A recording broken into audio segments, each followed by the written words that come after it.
Halo semua, pada video kali ini saya akan membahas mengenai materi dari perkuliahan interaksi manusia dan komputer. Untuk rekan-rekan, apabila ada yang ingin ditanyakan, nanti bisa bertanya di kolom komentar atau menghubungi saya di Instagram akademi.belajar ataupun Twitter akademi_belajar ataupun Facebook page Akademi Belajar. Oke, kita akan masuk ke pembahasan materi mengenai ragam dialog.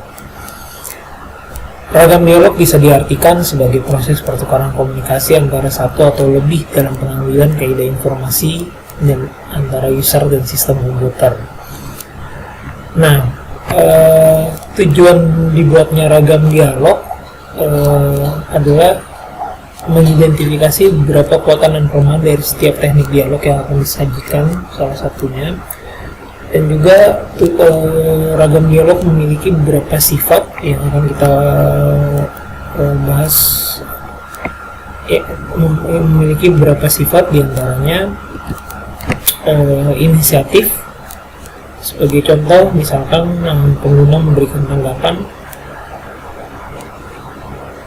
atas informasi yang diberikan oleh komputer. Lalu juga kalau inisiatif dari sisi komputer, pengguna memberikan tanggapan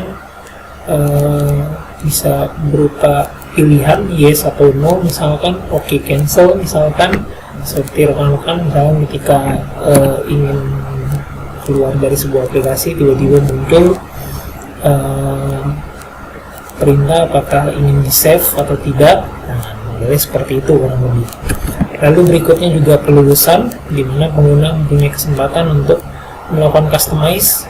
Lalu ada berikutnya adalah kompleksitas, kekuatan berkenaan dengan jumlah kerja yang dapat dilakukan oleh sistem berdasarkan setiap perintah yang diberikan oleh pengguna. Lalu juga beban informasi. Lalu berikutnya karakteristik ragam dialog. Yang pertama adalah konsistensi, tentunya harus konsisten. Lalu umpan balik, di mana apabila pengguna melakukan kesalahan, maka program menampilkan suatu pesan kesalahan. Ada beberapa contoh di mana program komputer ternyata tidak menampilkan pesan kesalahan. Misalkan ketika kalian mengakses sebuah situs web, kan sebagai contoh, loadingnya lama gitu ya, tidak ada tanggapan, tidak ada informasi apakah memang proses loadingnya yang lama atau masalah koneksi jaringannya yang buruk atau hal lainnya. Nah, ini adalah contoh yang sebenarnya tidak baik. Kenapa? Karena pengguna otomatis akan menunggu tapi tanpa tahu sebabnya kenapa proses pada saat itu terhambat gitu. Maka yang baik adalah bisa memberikan umpan balik. Lalu observabilitas, kontrolabilitas, dan juga efisiensi. Efisiensi ini tentunya tidak hanya berkenaan dengan waktu tanggap dan bagaimana menampilkan sebuah sistem, kecepatan dalam menampilkan sebuah tampilan, tapi juga bagaimana kita bisa memanfaatkan hasil teknologi baru untuk meminimalkan ongkos pengembangan sistem. Seperti kita ketahui, tentunya setiap tahun biaya operasional terutama dari sisi user itu semakin meningkat, maka efisiensi perlu dipikirkan secara baik. Lalu berikutnya adalah keseimbangan. Bagaimana dalam perancangan sistem manusia dan komputer, hardware dapat membagi pekerjaan antara manusia dan komputer seoptimal mungkin. Berikutnya adalah kategori ragam dialog.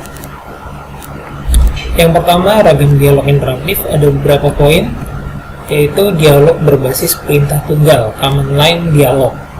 Contohnya seperti pada DOS, dir, delete format copy, atau Unix dan Linux, ls, v, who, passwd, dan lain-lainnya. Command line dialog adalah perintah-perintah tunggal yang dioperasikan tergantung dengan sistem operasi komputer yang dipakai. Lalu berikutnya ada juga dialog berbasis bahasa pemrograman, contohnya Assembler, Pascal, C, Fortran, ataupun Basic. Dialog dikemas dalam bentuk berkas atau berupa batch file. Lalu juga ada dialog berbasis pengisian formulir, form filling dialog. Bentuk formulir yang ditampilkan berisi sejumlah pengisian data atau opsi yang telah ditentukan. Contoh seperti ini misalkan. Berikutnya adalah sistem menu. Dialog yang menampilkan daftar sejumlah pilihan dalam jumlah terbatas. Ada dua jenis sistem menu, yaitu sistem menu datar dan juga sistem menu tarik. Nah, sistem menu datar ada dua hal, yaitu selektor pilihan dan juga penggunaan tanda terang. Kalau saya perlihatkan contohnya di sini sistem menu datar, ya, untuk yang selektor pilihan kurang lebih misalkan kita memilih berdasarkan angka. Misalkan kita memilih mie ayam, maka kita pilih makanan yang nomor 2. Kita memilih es jeruk, maka minuman yang nomor 2. Atau juga berdasarkan kode misalkan. Nah, itu adalah contoh sistem menu datar, selektor pilihan.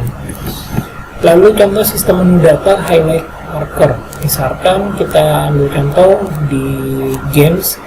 Kalau kalian pernah main games gitu ya, ada tampilan menu datar seperti ini. Nah, nanti misalnya kita mau memilih multiplayer, kita naik turunkan kursor, tulisan multiplayer akan ter-highlight. Nah, adalah seperti itu. Lalu ada juga sistem menu tarik. Sistem menu tarik sebenarnya berbasis struktur hierarki. Ya, kita ambil contoh misalkan ketika ada file, edit, view, insert, dan sebagainya, ketika kita klik file maka akan muncul sub-sub menu di bawahnya. Lalu juga ada antarmuka berbasis bahasa alami, dialog yang berisikan instruksi dalam bahasa alami manusia yang diterjemahkan oleh sistem penerjemah. Lalu berikutnya ada antarmuka berbasis icon. Misalkan kita ambil contoh, ketika kita ingin melakukan save misalkan, maka ikonnya adalah gambar disket. Ini umumnya adalah simbol-simbol yang digunakan yang ada di kehidupan kita sehari-hari. Nah, maka antarmuka ini memanfaatkan simbol-simbol dan tanda-tanda ini untuk memberitahu pengguna akan kemampuan dan fasilitas yang dimiliki oleh suatu program aplikasi. Berikutnya adalah sistem penjendelaan, yaitu sistem antarmuka yang memungkinkan pengguna untuk menampilkan berbagai informasi pada satu atau lebih jendela. Jenis-jenis jendela ada beberapa poin yang akan kita bahas, yaitu yang pertama jendela TTY. Apa itu TTY? Yaitu jendela teletype atau teletype writer, merupakan jenis jendela yang paling sederhana. Contohnya kurang lebih seperti ini. Ya, kalau menggunakan Windows bisa mengakses command prompt, nah, kurang lebih seperti itu jendelanya. Hanya satu jendela dan tidak ada halaman saat halaman kedua, hanya ada scrolling ke atas dan ke bawah.